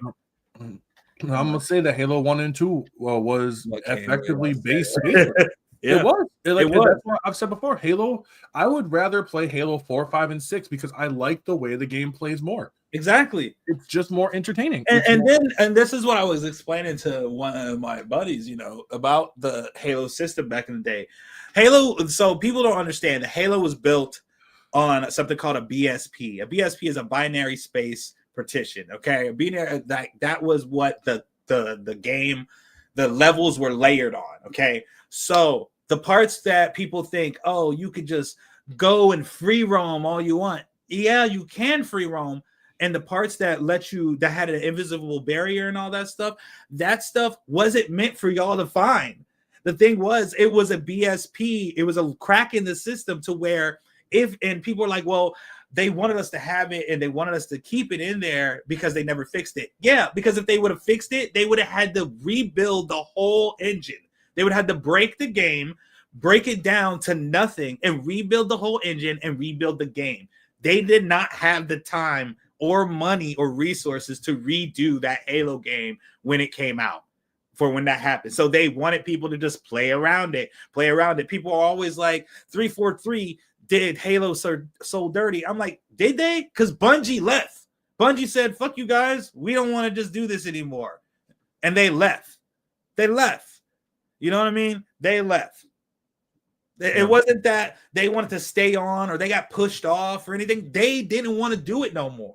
343 came in and did what they did. Yes, I understand that people didn't like certain parts of 343, what they did, but they still brought a lot of stuff to Halo that Bungie didn't. Yeah, that's fair. I mean, a lot of it's nostalgia too. Like that's the thing. Like nostalgia actually kills games more than it does. People realize. It does, because and just like when people are like blaming things what people don't understand is that when I hate that, and I'm gonna say it, and because it makes my job harder as a developer. I hate having to build a game around old console and old tech. Because so I'll build a game, but when we have a PS4 port or Xbox Series S port, that hinders what we could do for the game. You know what I'm saying? Mm-hmm. Because we have to dumb it down enough to where it can play on those older consoles. Me with my Xbox Series S, like, oh damn. No, yeah, it's okay, but you know what I mean? You got a PS5 right there. You know what I'm saying? Yeah. So regardless of if people want to realize it or not, and you have a PC, so I'm pretty sure your PC is better than your Series S. Yeah, overall. You know, so like, but it makes it bad to where, so that's why you get games that don't look as good, or they could look better, or they could have done more with it, but we had to conform to the older consoles, you know, and there's nothing wrong with that, but there's nothing right with that either. It kind of puts us in a bind to where we can't fully show the capabilities of certain games. That's why certain games are only on next gen, because they're too powerful to be on the last gen consoles. Just too much. It's just too much. No, and that's fair. I do have one more question for you. Yeah. This is one that I get from all the time from people, especially if they're in the hot take on. The streamer or developers only listen to streamers. They actually don't listen to the average Joe.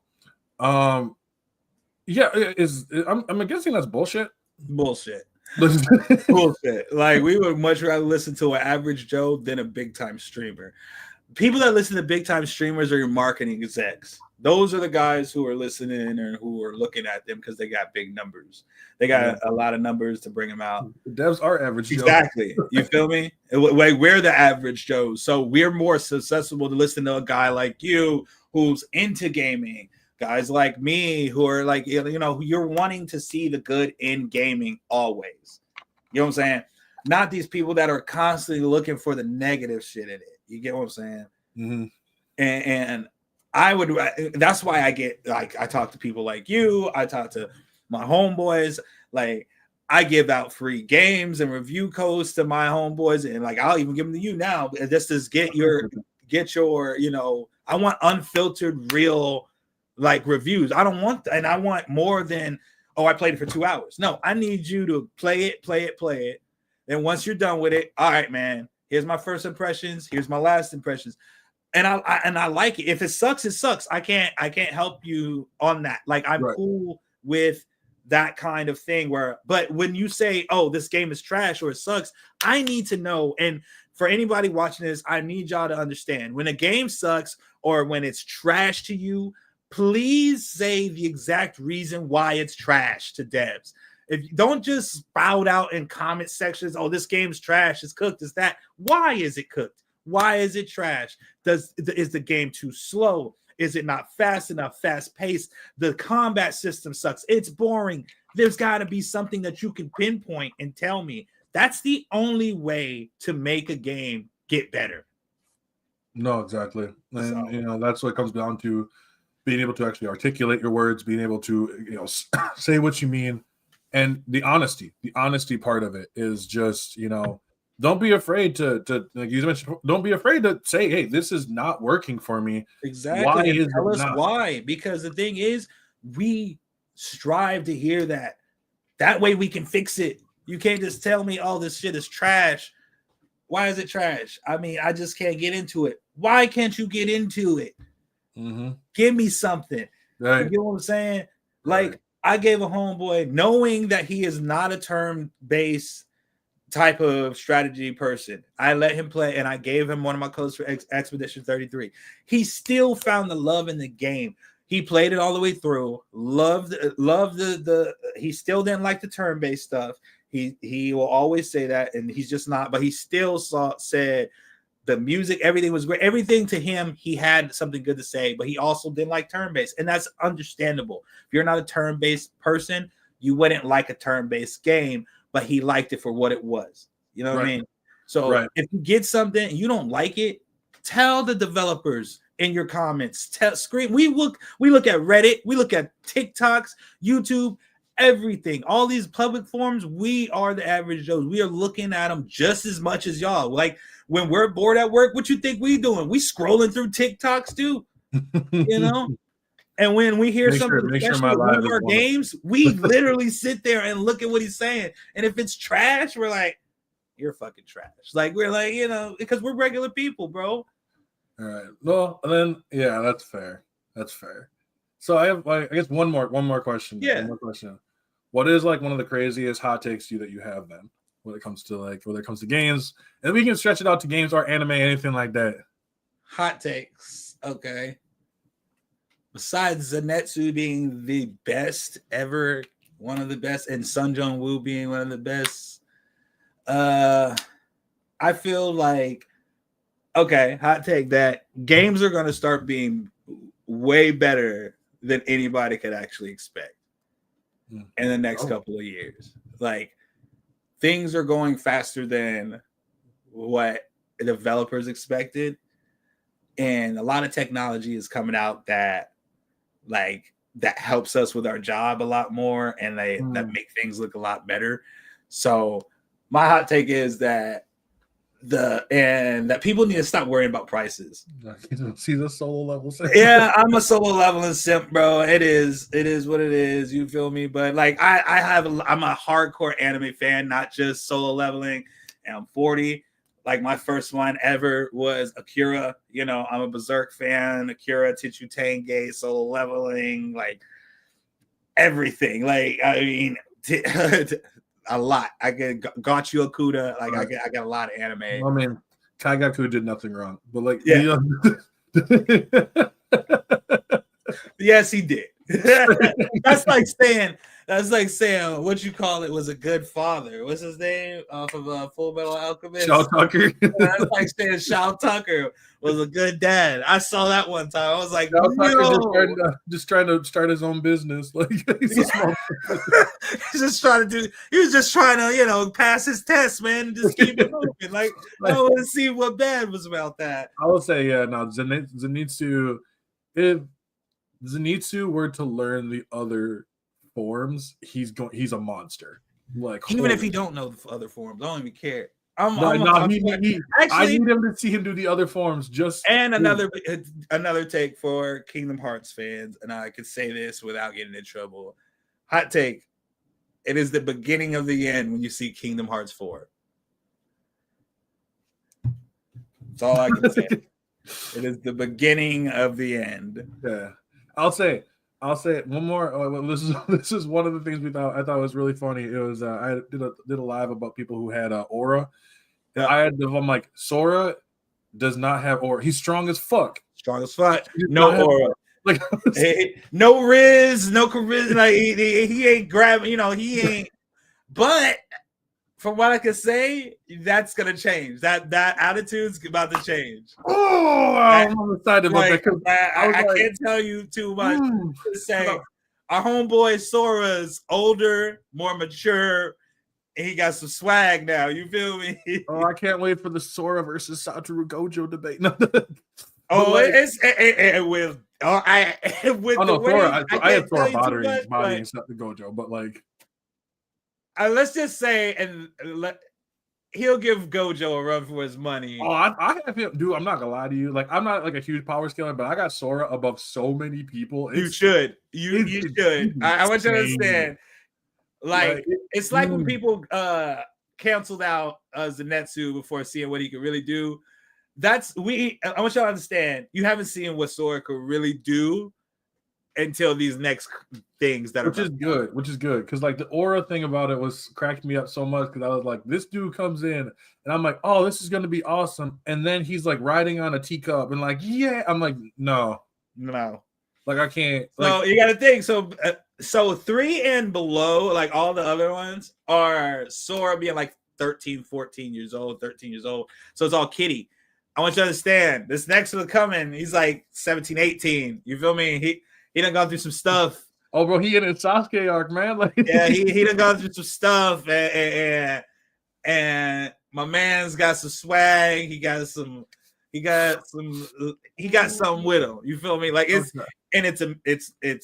honestly like the biggest games I've worked on have been Expedition 33, Ghost of Yute, Trials of Annihilation, and that. Ooh, that new like Tides of Annihilation. Oh, I am so pumped. Yeah. Kingdom Hearts 4 and Final Fantasy 16. Those are the games that I've like I'm really proud of to be a part of the team. 16 was amazing. Huh? 16 was amazing. Like, yeah, 16. Oh my god, I can go through and talk about Final Fantasy 16 and how that was literally. I was like, this is the great one. I was playing. I'm like, this is the. I'm happy. I'm happy you said that because that was the first Final Fantasy I actually got on that was console that I was legitimately on. Thank you, Black Scorpio. Thank you, appreciate that. But like that was the first one that I really was proud. Like, you know, I don't know if you've ever had you've done something like you finally get something you've been looking forward to. You got to understand when I got the job for Square Enix, my biggest accomplishment I wanted was to be on a Final Fantasy game. 16 was the first Final Fantasy game I was a part of that I could actually use the skills that I learned in school for it. You know, so I'm big on that. But I'm telling you, the games, y'all are gonna be real happy next year and in these coming years. All right, that's what I want, because I'm like, when I played Final Fantasy 16 and I was like, bro, I'm not gonna lie, this is crazy this is what I always want. Like, as soon as I saw it, I was like, the first trailer, I remember watching the first trailer and I'm like, yo, kaiju fights. I don't care anymore. This is what's all kaiju fights. I remember when it came across my desk for the first time, I was like, because as a contractor, how I go, I'll see a list of games and things, and then I'll like I'll see if I can contract for them. I'll send I'll send the lead designer or the lead developer. You know, I'll send them my we call it a Git bit, so it's like a GitHub. It's like it shows like what games you've done, like it shows what you're proficient in, all that stuff. And I sent it in because I send in that for every Final Fantasy. Like I didn't think I was gonna get it. I sent it in for Final Fantasy Remake, Final Fantasy Rebirth, and 16. And they said no for Final Fantasy Remake and Rebirth because at the time I was only in for like a year and a half. And 16 came up. I had done like 8 titles before that, and they saw that I had helped do a repaving of Chrono Trigger, so I've been a part of knowing some stuff. So yeah, repaving that reworked it. So so they saw that. I know I got a lot of people who hear that word and they're just like ears perk up. Yeah, they hear Chrono Trigger and they're like, ooh, but and then Final Fantasy 16, they're like, yeah, we can use your coding on this if you want to do it. And it was a lot of money. It wasn't like 6 figures, but it was pretty good. It was pretty big money. It was the biggest contract I had to date.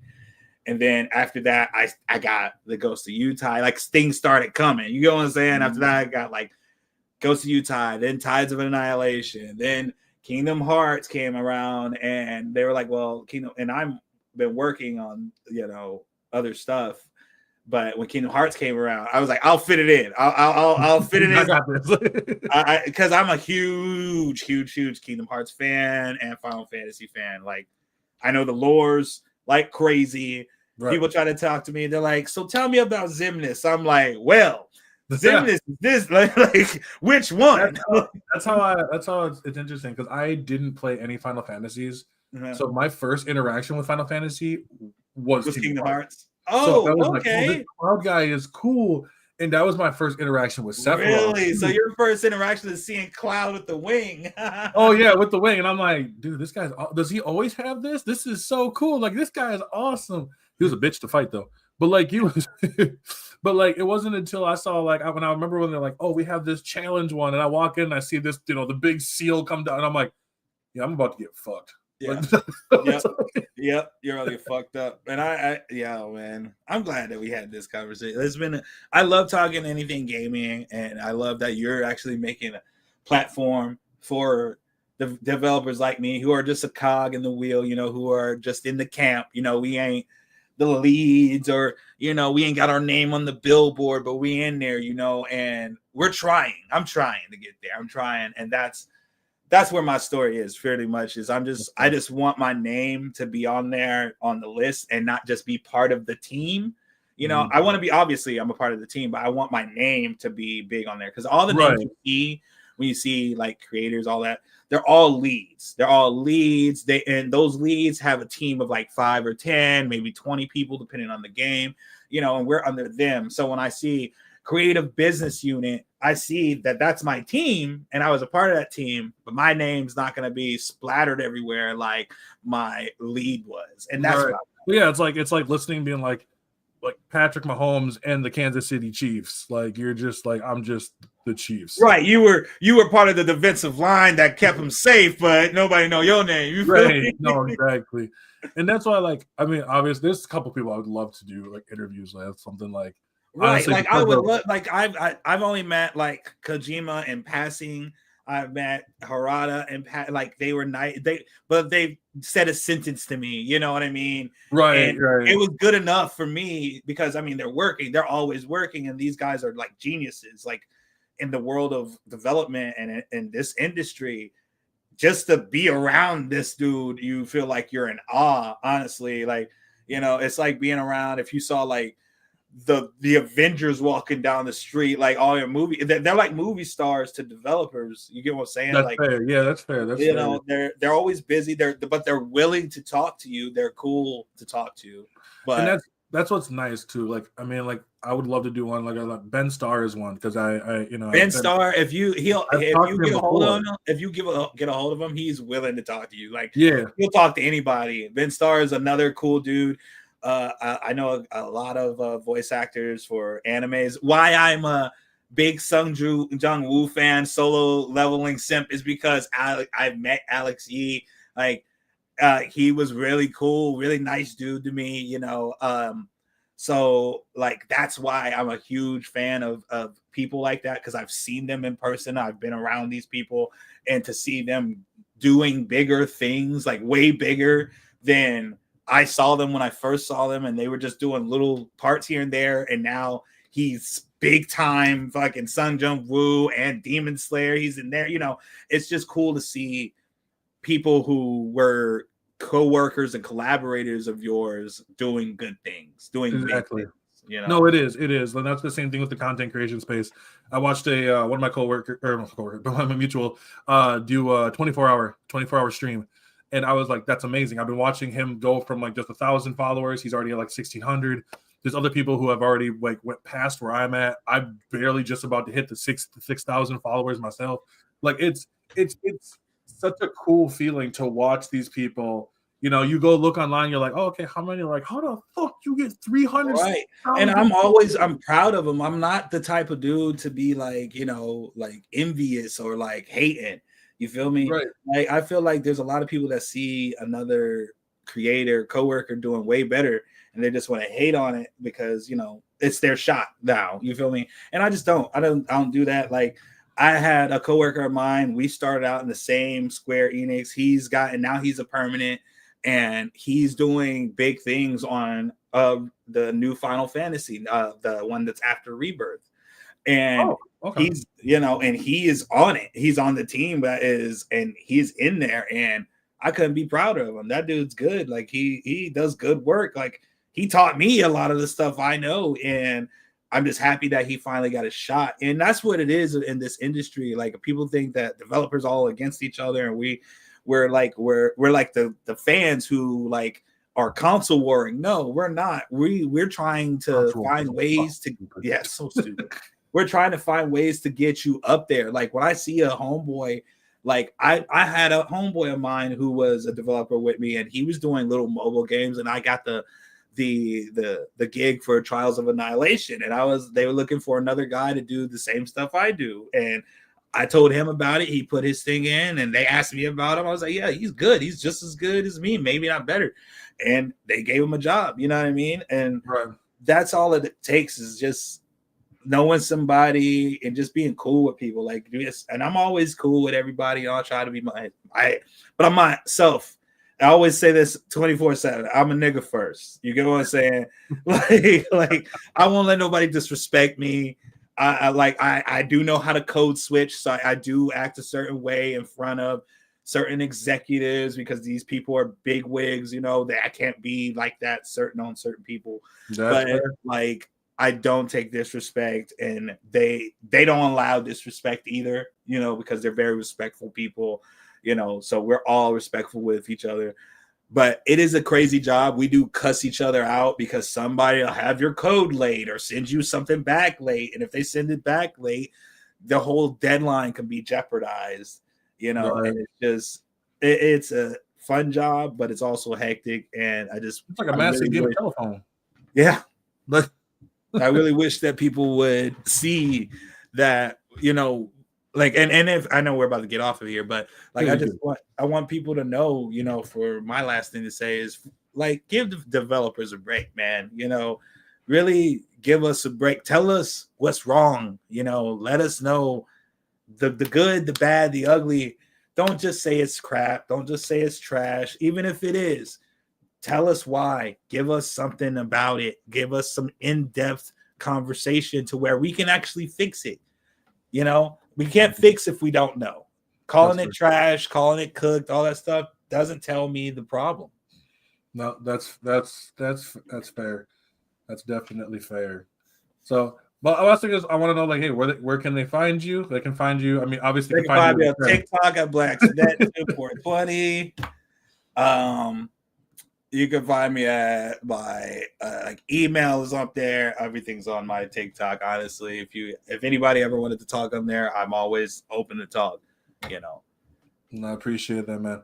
And you know, for myself, you guys know where you can find me. You can find me on obviously right here, Twitch, YouTube. You can find me over on TikTok. You can find me on Instagram. Don't really find me there. You can find me also on Threads. Don't also find me there either. So like I'm not gonna lie to y'all. This was by far one of the best interviews I've ever had. I appreciate that, man. I saw your other videos with the writer who did the stories. I was watching those. I was like, hopefully I do as good as these people, you know. She's amazing. So, but as always, I say the same thing every time. I'm Taylor from Afro Fish OG, and I will catch you all in the next one.